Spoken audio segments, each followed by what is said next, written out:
In my perspective, education, which is really what we're talking about, classical music as a part of a general cultivated education, are really the keys to investing in our leadership in the future. What has been the purpose of music in your life and for you? What music gave was the ability to concentrate for long periods of time, to be able to focus in depth for extended periods of time. It formed the basis of, already at a very young age, to not only daydream, but actually to focus abstract thinking into a very, very constructive channelizing or canalization, so that through abstract thinking you can imagine the future, you can imagine the past.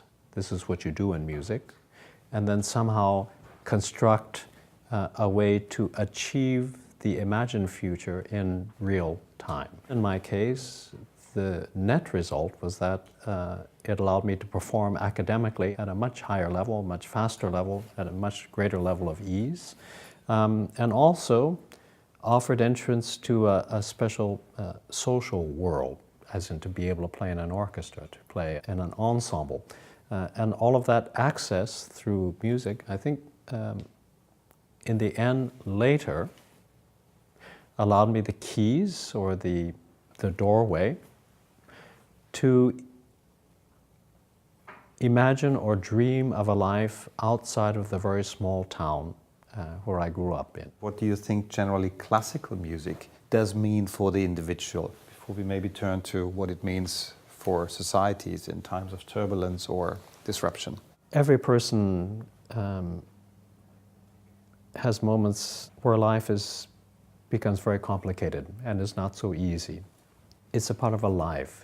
Everyone has these moments when it's particularly difficult. Think of classical music or music in general by its definition, which is a communication form. We communicate with one another through music.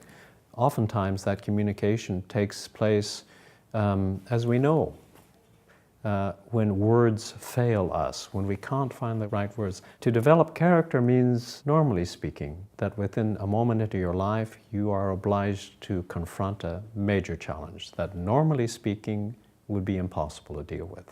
And character develops as you find a way to somehow negotiate that challenge and come through to the other side. And I can't think of anyone whom I know that hasn't found great comfort in listening to music during these particularly difficult periods. I mean, it's a large statement, but really virtually everyone whom I know, including people who have no contact with classical music, at times of extreme difficulty, also at times of great joy, to be accompanied through music as a vehicle of expression, as a source of solace, as simply an accompaniment, can help one somehow get through an ordinarily impossible moment.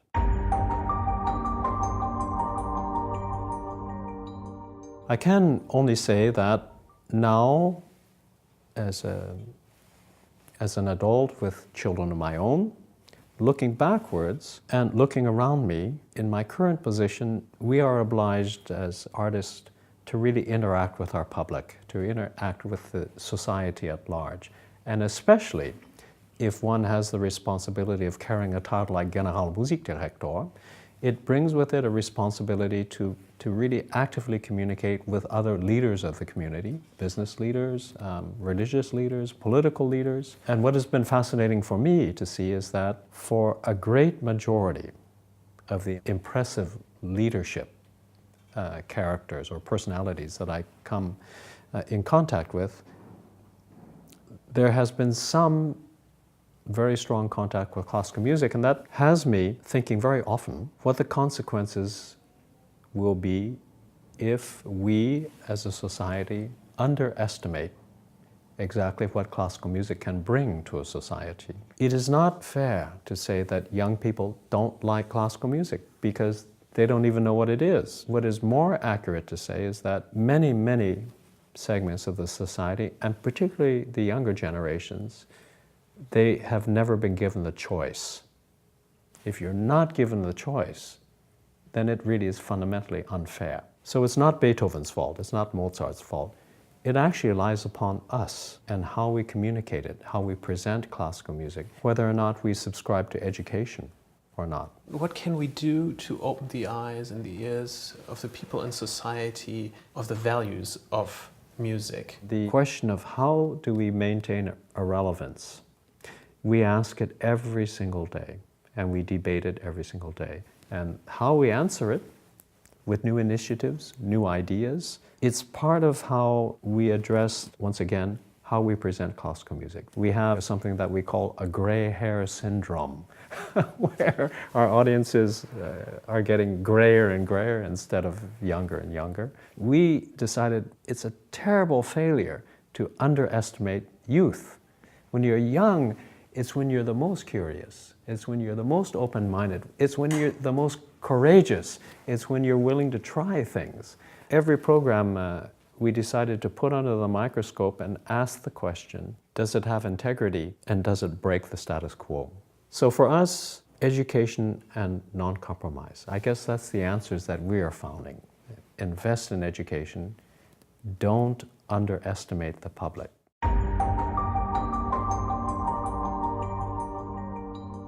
Music as an essence for leadership. What are your thoughts on this? So the leader as an authority, as a role model, as a challenger, as an entrepreneur. The skills of leadership, they're not, in my experience, really occupation limited. Leadership is something that actually is a human quality. And it doesn't matter if you're a musician, if you're a professional sports coach, leader, or if you're leading a great business company. The leadership quality rests upon creative thinking to be able to imagine. You need extremely efficient problem-solving skills, and those problem-solving skills come from being able to think in the abstract, to look at the problem abstractly so that you can see, again, abstractly a solution, and then be able to apply that solution for a success at the end. You need ambition.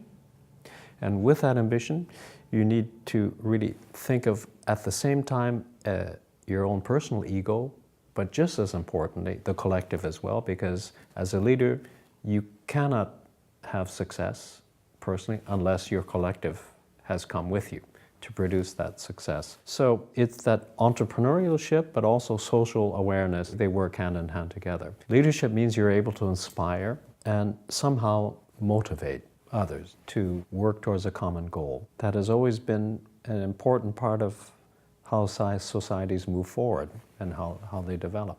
If you or as you take risks, this includes the possibility or risk also of failing and of failures, something which doesn't fit to the concept of classical music on the niveau which you practice. How do you deal with failure?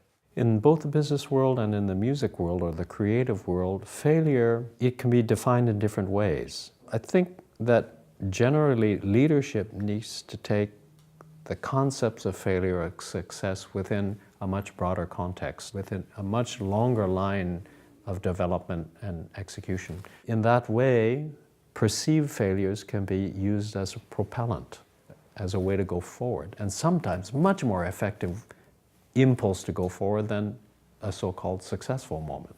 I think any business enterprise would agree with me that the potential for growth comes more often from perceived failure than from simple self-satisfaction of a successful moment.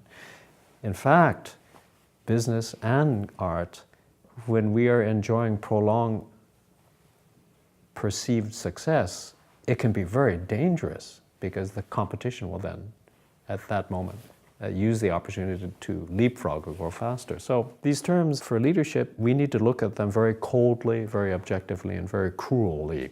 And we need to accept when we have not met perceived goals, or at least self-set goals. But that in itself is not interesting.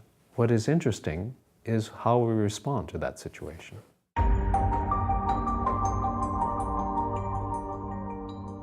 I believe that everyone would agree that at this moment in time, the people entering into an orchestra are the highest trained, the highest qualified, and highest on a level of pure competency than we have ever had in the past. It is a challenge to be in any leadership position, and that includes that of leading an orchestra.